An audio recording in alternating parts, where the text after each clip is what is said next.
বিস্ফোরণ হওয়ার সাথে সাথে আশেপাশের সাইটগুলো চলে গেছে। অনেক গার্ডিয়ান তো হয়েছে, প্রাইমারি স্টুডেন্ট গুলো সবাই পুরা গেছে। মানে মূলত ছোট বাচ্চারাই ছিল 5 থেকে 8। ছোট বাচ্চা বেশি। আমাদের ওটা প্রাইমারি সেকশন, স্কুল সেকশন ছিল, ওখানে কেজি 1 থেকে 5, 6 এইসব স্টুডেন্টস আছে। ক্লাস ছুটির সময় হবে, কিছু বাচ্চা গেটের সামনে ছিল, তারা জানতোই না, চোখের পলকে হয়ে গেছে।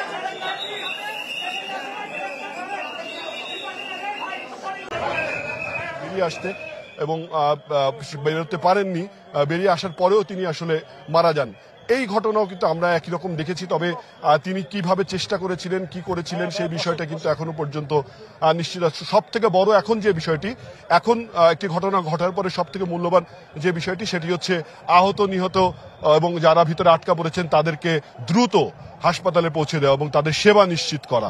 এটি এখন সব থেকে বড় মুখ্য বিষয়। আপনি দেখতে পাচ্ছেন আমি কৃষ্ণ সরকারকে একটু যদি বলি, একটি গাড়িতে স্ট্রেচারে করে নিয়ে যাওয়া হচ্ছে। আমি যদি একটু দেখাই যে একজনকে তোলা হচ্ছে, এখনো পর্যন্ত যেহেতু ভিতরে আহতের সংখ্যা আছে, আপনি দেখতে পাচ্ছেন এই যে অ্যাম্বুলেন্সে তোলা হবে, এই যে অ্যাম্বুলেন্সে তোলা হবে, দেখতে পাচ্ছেন যে আহত একজনকে তোলা হচ্ছে এবং বোঝা যাচ্ছে, দূর থেকে যেটা বোঝা যাচ্ছে তিনি পাঞ্জাবি পরা এবং পায়জামা পরা, অর্থাৎ তিনি স্টুডেন্ট না এতটুকু বোঝা যাচ্ছে, অথবা তিনি শিক্ষক হতে পারেন কিংবা এই মাইলস্টোনের কোনো কর্মকর্তা কর্মচারী কিংবা সদস্য হতে পারেন এবং তাকে নিয়ে যাওয়া হচ্ছে এবং তাকে এবং দেখতে পাচ্ছেন যে একটি আহতকে ওঠাতে কতটুকু এখনো কিন্তু আগুন জ্বলছে, আগুন ভিতরে যে নিভু নিভু আগুন, সেই আগুনের যেই ধোঁয়া, সেই ধোঁয়া কিন্তু আমরা খালি চোখে এখান থেকে দেখতে পাচ্ছি। অর্থাৎ ভিতরেই যেই বিমানটি